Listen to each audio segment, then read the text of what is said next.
কিরে, তো 5 মিনিট তো হয়ে গেল, খবর কোথায়? দিদি 5 মিনিট হতে এখনো কাটায় কাটায় একটু সময় আছে, দাঁড়ান। দিদি হ্যাঁ বল, কোনো খবর আছে? সামনেই আছে, কথা বলে নে। Madam, Nitish Maity live. Hello, আমি সিংহরায় বাড়ি থেকে বলছি, বনি সিংহরায়। হ্যাঁ বলুন। তুমি কদিন ধরে আসছো না কেন? আর তুমি লাস্ট যেদিনকে জাম্বর রুক্মিণীকে নিয়ে মন্দিরে গেছিলে সেদিনকে ওদেরকে নিয়ে ফেরোনি কেন? বাড়ি কেন চলে গেছিলে? আসলে সেদিন রুক্মিণী ম্যাডামই আমাকে বাড়ি চলে যেতে বলেছিলেন ম্যাডাম। বলেছিলেন এখন কদিন ছুটি থাকবে আমার, তাই আমি সোজা বাড়ি ফিরে এসেছি। আর গ্রামে আমার মায়ের অসুখ শুনে মায়ের চিকিৎসার জন্য কিছু টাকাও দিয়েছিলেন রুক্মিণী ম্যাডাম, তাই আমি এসেই চিকিৎসা শুরু করে দিয়েছি। কেন ম্যাডাম, কিছু অসুবিধা হয়েছে? না ঠিক আছে, তুমি ছুটিতেই থাকো, দরকার পড়লে আমি তোমাকে ফোন করব।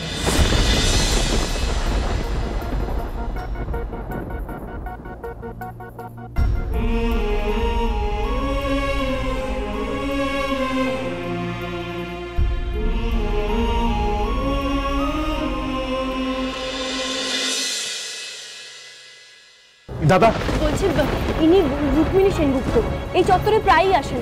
আপনারা দেখেছেন? একটু ভালো করে দেখুন না। এই দিলি, 3-4 দিন আগে এই মহিলাকে তোর সাথে দেখছিলাম না?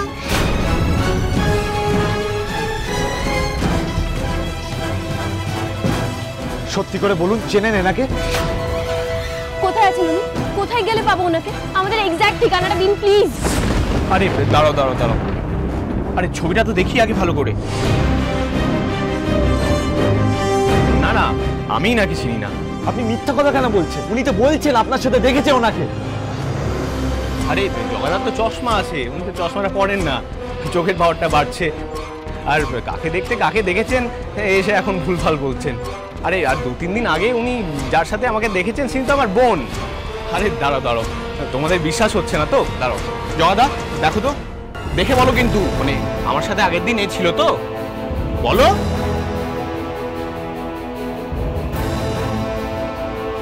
কেন মনে হচ্ছে লোকটা মিথ্যে কথা বলছে?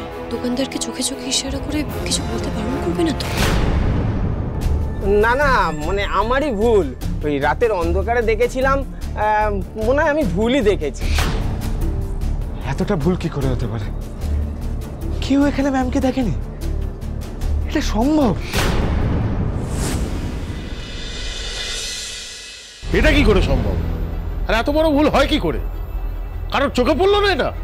চোখে পড়েনি বা পড়লেও হয়তো এড়িয়ে গেছে, আমি জানি না স্যার। তবে আমি কিন্তু হাতে প্রুফ না নিয়েই কথাটা বলছি না। ঋদ্ধিমান সিংহরায়ের গাড়ি যে সেদিনকে ব্রেক ফেল হয়নি, এটা প্রুফড, আর এই হলো তার প্রমাণ।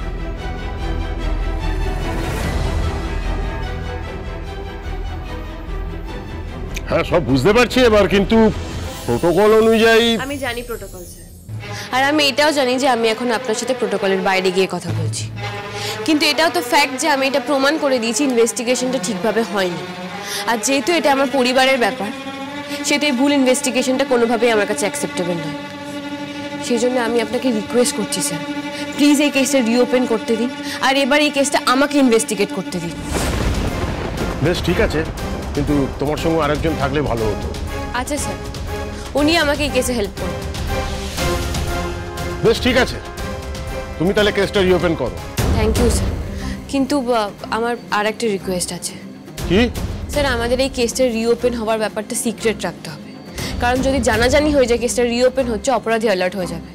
আজ অব্দি অনেক ডিফিকাল্ট কেস একা হাতে সলভ করেছো, আই অ্যাপ্রিসিয়েট দ্যাট এফোর্ট, তাই আমি তোমার কথা মেনে নিচ্ছি। কিন্তু একটা কথা মনে রেখো, আইনকে কোনো অবস্থাতেই তুমি নিজের হাতে নেবে না, যদি যা করবে প্রোটোকল মেনেই, মনে থাকবে? Sure sir, I promise you, আমি যা করবো আইনের আওতায় থেকেই করবো, এর বাইরে না। ওকে।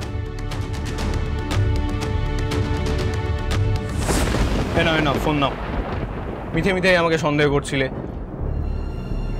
আর ওনাকে খুঁজছিলে কেন? মানে উনি কি ক্রিমিনাল কিছু কেউ? না, তবে ওনাকে আমাদের প্রয়োজন। আর একটু আগে উনি এখানেই এসেছিলেন, এই দিকেই এসেছিলেন। আরে সামনের গলিটা দিয়ে ওই বড় রাস্তায় ওঠা যায়। বড় রাস্তাটা কোন দিকে?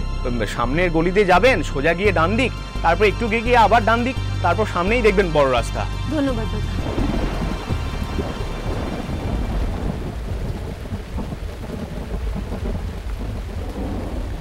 এই নাও স্যুপটা। দেখো খাওয়াতে পারো কিনা। আমি তো বলে বলে ক্লান্ত, একটা চামচও মুখে তোলেনি। খুব জেদি। কি হলো, বায়না কেন করছেন? মুখ খুলুন, নিন। খাবো না, আপনি যতক্ষণ আমাকে বাড়ি যেতে দেবেন আর কিচ্ছু মুখে দেবো না। খাবেন না মানে? ঘাড় খাবে আপনার। দেখি আ করুন, আ করুন, আ আ আ।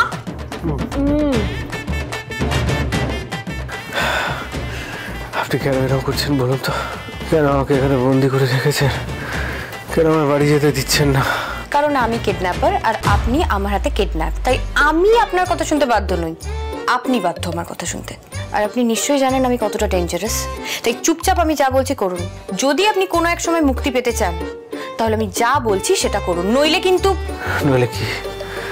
কি করবেন আপনি? নইলে আপনি যদি আমার কথা না শোনেন তাহলে আমি আপনার ছেলের, আপনার পরিবারের ক্ষতি করে দেব। ক্রিমিনাল, আপনাকে আমি ছাড়বো না রুক্মিণী। আমি যদি একবার এখান থেকে বেরোতে পারি তাহলে আপনাকে। আমাকে কিছু করবেন তো? কিছু করতে হলে তো আপনাকে সুস্থ হতে হবে আগে, আর সুস্থ হওয়ার জন্য খেতে হবে। নিন, হা করুন, আস্তে আস্তে, ব্যাস ব্যাস। দেখি,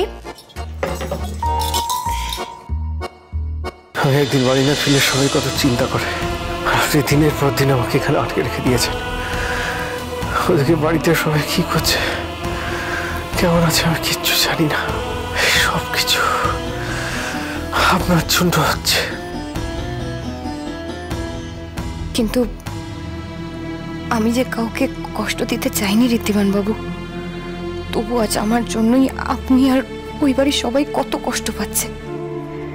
জানি না এই পাপের কি শাস্তি পাবো আমি।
ভেবেছিলাম বাবা আর ম্যামের বিয়ের পর সবটা ঠিক হয়ে গেলে আপনাকে আমার মনের কথা বলবো, জানবো যে নিজে অজান্তে আপনাকে কতটা ভালোবেসে ফেলেছি।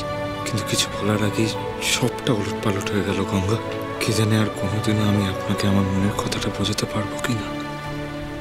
আপনার মনের কথা আমি পড়তে পারি আয়ুষ্মান বাবু। আমি জানি আপনি আমায় কিছু বলতে চান, কিন্তু সেটা কি আমি কিছুতেই বুঝতে পারছি না। আশা করি একদিন ঠিক আপনি মুখ ফুটেই সবটা বলবেন। যা দুর্যোগ শুরু হয়েছে আজকে থামবে বলে মনে হচ্ছে না। আজকে এখানেই থেকে যাও, আর এই পাশের বাড়িতে গলিতে মানে আমার বাড়ি, কোনো যদি অসুবিধা হয় তোমরা ওখানে চলে আসবে, কেমন? হ্যাঁ, একটু দেখি দোকানটা বন্ধ করব, যা বৃষ্টি শুরু হয়েছে বাবারে। হ্যাঁ, একটু দেখি যেন লেগে না। চলো।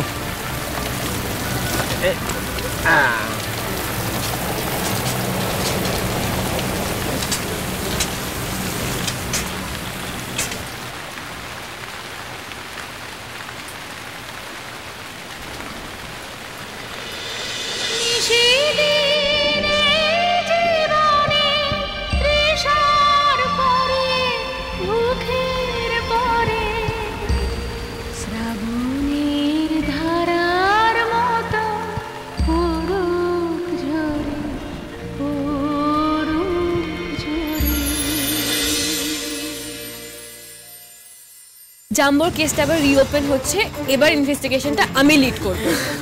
এখন মেন কথা হলো এই ইনভেস্টিগেশনটা আমি সিক্রেটলি করছি, কারণ আমার এখনো ওর ব্যাপারে কিছু খোঁজ নিতে হবে। তার মানে আমরা অপরাধের খুব কাছাকাছি আছি। সর্বনাশ করেছে মনি, যদি এবার জানতে পেরে যায় যে ইতিমান বাবুর গাড়ি সেদিন ব্রেক ফেল করেনি, তাহলে কি হবে? আমি তো আর বিপদ ঠেকিয়ে রাখতে পারবো না।